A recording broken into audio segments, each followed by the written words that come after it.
Halo, kamu dari tadi kah? Iya. Kamu kok cuek banget sih? Kamu kenapa? Gak apa-apa. Kamu kok gitu sih? Kamu kayak berbeda. Jangan sentuh-sentuh ya. Tuh, kamu kenapa kok gitu? Aku tuh risih. Kamu sentuh-sentuh aku di depan umum. Kamu mikir nggak sih pandangan orang ke aku tuh gimana? Ya nggak apa-apa dong, biar semua orang tahu. Kok nggak apa-apa sih? Malas sama kamu. Oh, lihat aja kamu, Ming. Kamu bakal aku buat nyesal. Sudah tinggalin aku. Tunggu aja. Dih, apaan sih Adam ini? Gak mikir banget ya laki-laki. Yang bagus ya? Oh iya nih bagus nih kayak gini nih. Jadi lihat perempuan viral lalu di Twitter. Oh iya. Iya, so polos banget tampilannya. Maka becek terus kita deh. Oh iya? Angkatan kita? Iya. Oh my god. Itu deh. Mirip gak sih? Mirip gak sih? Serius? Iya coy. Iya kan mirip kan? Iya. Ming. Kamu tahu nggak? Iya. Sih foto kamu viral loh. Hah? Kok bisa? Ih, kurang tahu juga. Coba kamu lihat. Kok bisa sih? Terus gimana dong? Ih, kurang tahu juga sih. Coba kita konsultasi dulu ke guru BK. Ini pasti Adam ini. Ih, parah sih memang sih ada. Terus aku harus gimana, Dil? Udah kita ke guru BK aja konsultasi bagaimana, solusinya bagaimana. Nanti guru BK yang kasih tau kita. Kamu temenin aku ya. Gimana dong, Dil? Foto aku kesebar. Mbak, saya mau konsultasi. Foto saya kesebar dan viral, Mbak. Kok bisa? Tolong dijelaskan gimana kronologinya bisa terjadi seperti itu? Waktu itu mantan pacar saya meminta pop tidak senonoh dan saya mengirimkannya, Mbak. Dan dia berjanji tidak akan menyebarkannya. Tapi sekarang dia sebar, Mbak. Saya bingung harus apa. Kalau begitu kita bisa melaporkan ke pihak yang berwajib karena itu sudah melanggar hukum pidana dan undang-undang ITE. Oh gitu ya, Mbak. Makasih ya, Mbak. Ya, sama-sama. Sextortion semacam pemerasan yang meliputi menyakiti, mempermalukan, atau merugikan korban jika tidak memenuhi tuntutan seksual pelaku.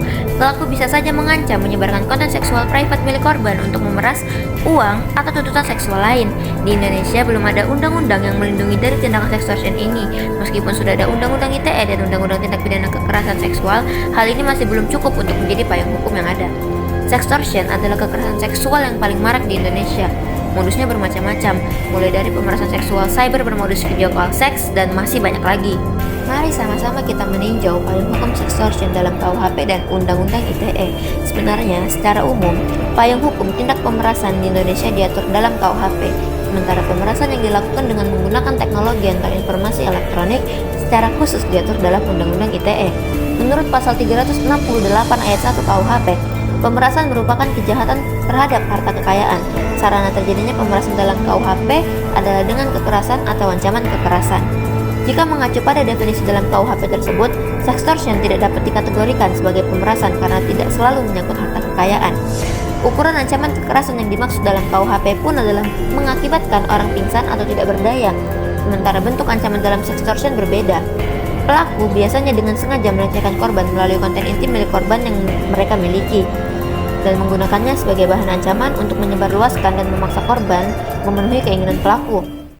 Undang-Undang TPKS juga memunculkan ambiguitas lain karena tidak menjelaskan apakah pemerasan atau pengancaman merujuk pada pengertian di KUHP sebagai ketentuan lex generali atau bukan. Dampak dari tindak sextortion atau sextorsi akan menjebak korban dalam tekanan psikologis yang berkepanjangan. Korban akan mengalami kekhawatiran secara berkelebihan serta mendapatkan trauma. Selain itu, adanya anggapan korban sebagai victim blaming atau yang disebut penyalahan terhadap korban yang membuat korban kehilangan kepercayaan terhadap lingkungan sekitarnya. Sehingga yang terjadi bukannya melaporkan tetapi memilih diam, memendam sendiri dihantui berbagai macam ketakutan dan kekhawatiran. Tidak hanya sampai di situ, kemungkinan terjadinya revitimasi atau yang disebut menjadi korban berulang-ulang akan sangat membuat korban dilumuri rasa ketakutan yang tiada henti. Seharusnya, jika terjadi sextorsi, bukan korban yang disalahkan, tetapi fokus pada tindakan pelecehan si pelaku. Transparency International memasukkan sextortion atau pemerasan seksual pada Global Corruption Barometer Asia 2020. Menurut data di atas, Indonesia menempati peringkat pertama negara dengan jumlah kasus sextortion tertinggi di Asia. Survei ini melibatkan 20.000 responden di 17 negara Asia, sementara responden dari negara Indonesia berjumlah 1.000 orang. Ketika dibandingkan dari negara lainnya, kasus di Indonesia berada di posisi puncak dengan jumlah responden 18%. Artinya, bahwa warga Indonesia mengaku mengalami atau melihat tindakan sextortion. Biasanya, kasus ini terjadi di sektor-sektor layanan publik. Fakta tersebut bahkan mengalahkan posisi India, yang kasus-kasus perkosaannya kita sering dengar sangat tinggi. Bahkan sampai menimbulkan gerakan protes besar di sana.